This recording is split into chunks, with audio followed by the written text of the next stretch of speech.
নমস্কার, আমি সরস্বতী সিংহ। আট পরে জীবনে আপনাদের সকলকে স্বাগত।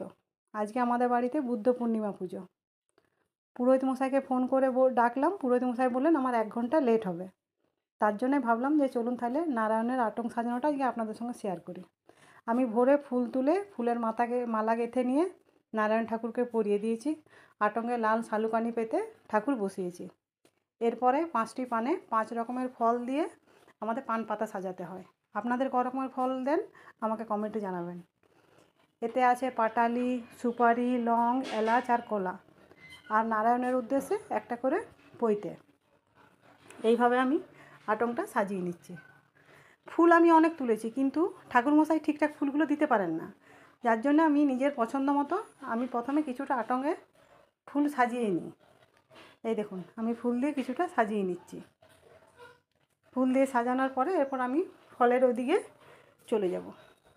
এই দেখুন, আরও অনেক ফুল তুলেছি, কিন্তু ঠিকঠাক দিতে পারেন না বলে আমি নিজেই দিয়ে দিই। এই দেখুন, আরও অনেক ফুলও আমি দিয়েছি, দিয়ে আটং সাজিয়ে নিয়েছি। দেখুন কি সুন্দর আমার আটং দেখাচ্ছে দেখতে। ওপরে আমার মা দুর্গার আসন, আর নিচে আমার নারায়ণের আটং পাতা আছে। এরপর আমি ফল কাটতে চলে যাব। এই দেখুন, আমার ফল কাটা হয়ে গেছে। এইটা আমার ফলের থালা।